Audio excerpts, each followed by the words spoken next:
재료가 너무 많아서 놀라셨죠? 집에 있는 재료로 만드실 수 있도록 대체품까지 자세히 설명해 드릴게요. 대체품 사용 시 완성품이 조금 달라질 수는 있습니다. 원하는 맛으로 만들어가는 재미도 있을 것 같아요. 초콜릿을 적당한 크기로 잘라줍니다. 저는 다크 커버처를 사용했는데요. 일반 가나 초콜릿이나 초코칩 사용하셔도 괜찮습니다.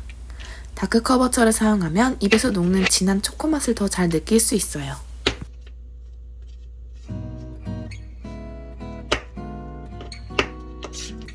다 잘라둔 초콜릿은 잠시 옆에 두고 상온에 두어서 말랑해진 버터를 잘 풀어줍니다.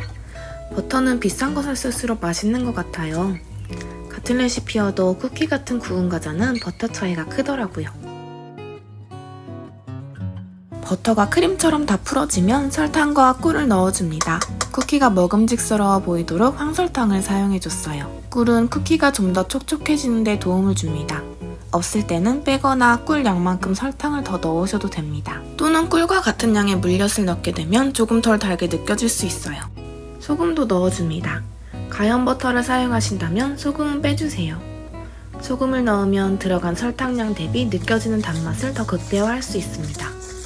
잘 섞어줍니다.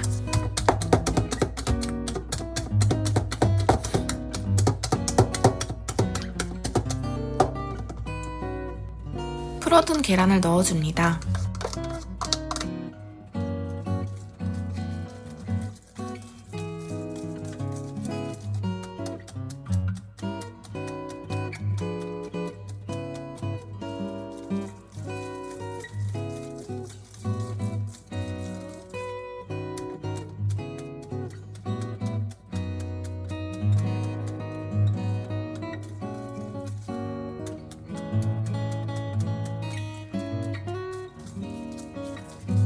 고소한 단맛과 촉촉함을 위해 우유를 넣어줍니다.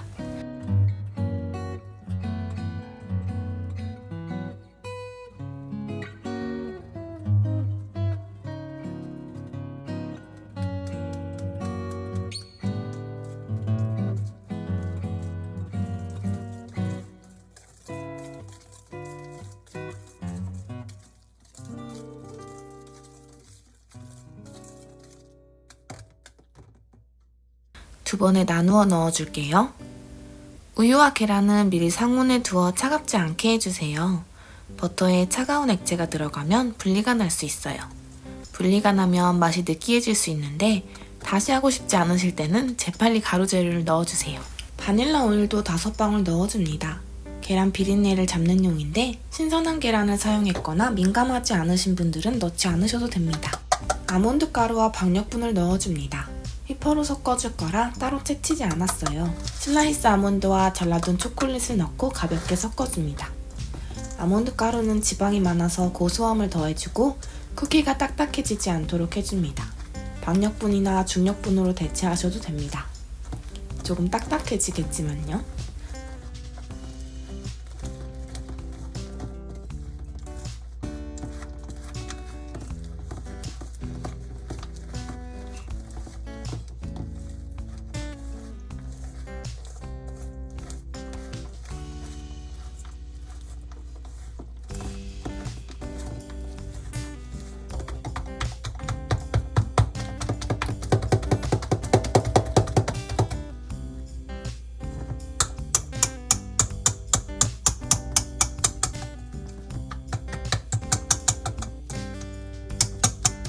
날가루가 거의 보이지 않으면 주걱으로 바꾸어 정리해줍니다. 알뜰 주걱이 깔끔하게 정리할 수 있어서 너무 좋아요.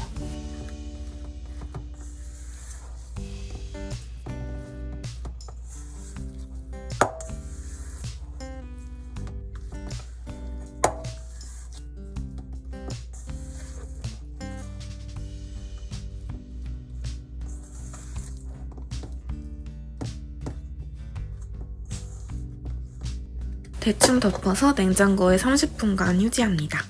휴지하는 동안 반죽의 재료들이 더 잘 융합되고 무엇보다 질척이는 반죽이 차가워지면서 손에 덜 붙어서 모양을 만들기 쉬워집니다. 25g씩 떼어서 동그랗게 만들어줍니다. 20g도 괜찮을 것 같아요. 베이킹팬에 테프론 시트를 깔고 간격을 두고 반죽을 올려주었어요. 종이 호일을 깔아주어도 괜찮습니다. 25g씩 15개가 나와서 두 판을 구워주어야 할 것 같아 자리를 좀 더 벌려주었습니다. 쿠키가 좀 퍼질 거라서요. 예쁘게 모양이 잡히도록 살짝 눌러줍니다. 예열해둔 에어프라이어에 170도 12분, 160도로 낮춰서 10분 더 구워주었습니다. 겉부분이 좀 더 바삭한 쿠키가 좋아서 낮은 온도에서 수분을 말려주었어요. 다 구워진 쿠키를 식혀줍니다. 170도에서 12분 굽고 그냥 꺼낸 쿠키는 쿠키 색이 좀 더 하얀 것을 볼 수 있습니다. 잠시 후에 내부도 비교해 볼게요.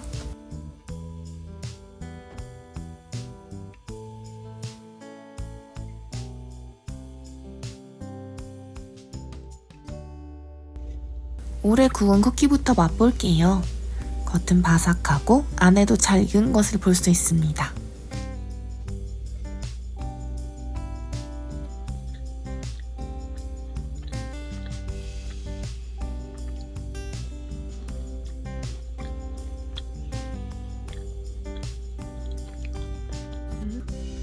(170도에서) 12분 굽고 꺼낸 쿠키는 색이 하얀 편이었고 안이 좀 더 촉촉한 것을 볼 수 있었어요. 수분이 많은 쿠키라 20분 구워주면 딱 겉바속촉이 되더라고요. 오븐 성능 과 팬닝량에 따라 다를 수 있으니 색을 보면서 판단해주세요. 감사합니다. 더 맛있는 영상으로 돌아올게요.